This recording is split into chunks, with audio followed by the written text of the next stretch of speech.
good afternoon po. Mega love shout out po sa inyo. Ngayon ay 12:30 po. So, papakita ko po sa inyo aking niluto ay kakaiba po ngayon. First time po ako na nagluto po ng tawag dito risotto rice po. Yeah, risotto rice. So, naluto ko na po. So, ngayon po ay ako'y magluluto ng naluto ko na po ang risotto rice. Ito po siya. Isushow ko po sa inyo. Yan. Yan po ang aking risotto rice. Yan. Yan po ang aking risotto rice. Ay malapit na po siyang maluto. Yan. Kaya po ganyan ang kulay kasi red rice po yan. Tapos ang ginamit ko pong wine ay, instead ng white wine ay red wine. Yan po siya. And then, nilagyan ko po siya ng instead na chicken broth ay fresh milk po ang nilagay ko. Fresh milk. And then, nilagyan ko po siya ng tatlo pong na cheese bread, cheese po, queso. Yan, nilagyan ko po siya isushow ko po sa inyo anong klaseng queso ko. Yan po, nilagay ko pong cheese, tatlo po niyan, and then fresh milk po ang nilagay ko instead na chicken broth. Pero nilagyan ko din po siya ng asin at ang ginamit ko pong pagluto ng risotto ay yung sibuyas, ginisa ko po sa mantika, pero supposed to be po ay margarine ang para lalong masarap. Pero nung nilagyan ko na po siya ng cheese, ng President cheese, ay naging okay na po siya. Yan po siya. Yan. Painhin na lang po siya. Painhin bago makakain. So ito po naman ay first time ko pong luto. Yan, hanggang sa maluto po siya yung risotto. So, inhin na lang po yan, and then mga 5 minutes ay luto na po siya, i-off ko na po siya. And then ito po yung aking first time po na nalulutuin, yung gata na tawag dito, pumpkin, kalabasa, with minced pork. Yan po siya, minarinate ko po yan, and then lagyan ko po siya ng gata mamaya. So, igigisa ko po siya sa bawang, luya, at sibuyas. Yan po siya. Isang piraso po yan na kalabasa na bilog. Yan. So, yan po ang akin lulutuin. Samahan niyo po ninyo ako. At magigisa na po ako ngayon ng tawag dito, ng bawang. Bawang po muna ang aking igigisa. Yan. Bawang po muna ang aking igigisa. Yan po siya. Yan. So, samahan niyo po ninyo ako mag-isa ng bawang. Tapos, ang isunod ko po ay yan. Kailangan po siya ay hanggang sa mag-brown po siya. Yan. Hanggang sa mag-brown po siya. Sama-sama po ng ginger. Yan. At mamaya-maya po ay yung onion. Papanguhin po muna yung bawang at saka yung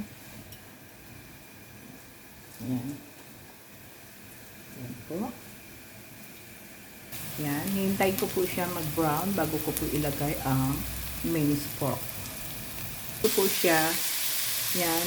Iginigisa ko na po ngayon ang pork. Yan. Ang bango-bango po niya. Nag-brown na po yung bawang at luya and onion. Yan po siya. Yan. Yan. Bago ko po ilagay yung kalabasa, medyo i-red ko po muna. Yan. Yan. Napakarami po siya na minced pork. So, ilalagay ko po ngayon ang kalabasa. Yung kalabasa. So, imix ko na po siya ngayon ang kalabasa. Bago ko po ilagay yung gata mamaya. Yan. Mahirap po video ng isang magluto na nakahawak po ang yan. Yan po siya. Ang laki pala ng hiwa nitong isa. So, never mind. Maluto din po yan. Yan po siya. Yan. Yan. Yan. So, bali tatakpan ko po siya muna for how many minutes lutuin at ilalagay ko po ang gata. Ma-simmer po siya hanggang sa yung malapit na po maluto, saka ko po ilalagay na rin po yung gata. Yan. Yan, sinisimmer ko po siya, tingnan nyo. Yan. After mga 10 minutes po, pwede ko nang ilagay yung gata. Yan, bali luto na po ang aking ginataang kalabasa with minced pork. Yan po siya. Yan. So, bali kakain na po ako ngayon. Yan po ang aking, yan, kasi may tutong po siya. Masarap po kasi ang tutong ng risotto rice. Yan, risotto rice with cheese. Yan, with cheese po siya. So, instead na white wine, ay ginawa ko po, nilagyan ko po ng konting red wine. Yan po. Yan.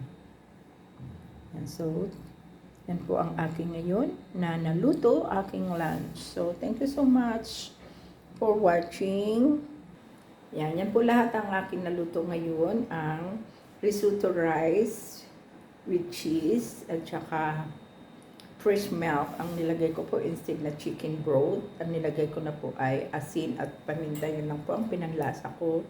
And then, masarap po siya dahil tatlo po ang nilagay kong cheese. And then, aking ginataang kalabasa. First time ko pong gumawa na with minced pork. Yan. Sarap din po siya. So po, nilagyan ko po ng medyo maanghang po siya kasi nilagyan ko po siya ng konting curry powder. Yan. So, para po ang labas niya ay curry na kalabasa. So, napaka-yummy po. So, kain na po tayo with BSM Coffee. Yan. Please like, share, and subscribe po. Kuya Bal Santos Matubang, Kalingap Rap, Ati Itna Vlog, Kuya Brooks, Kalingap Dan, Kalingap Awi, Ruel of Malalag, as in Ruel Matubang, at Mighty Imi, Tomer, Kalingap Juna, at sa lahat ng mga under ng Kalingap, maraming salamat po sa inyo. Salamat po ng marami. Thank you so much. Bye. Bye po. Bye.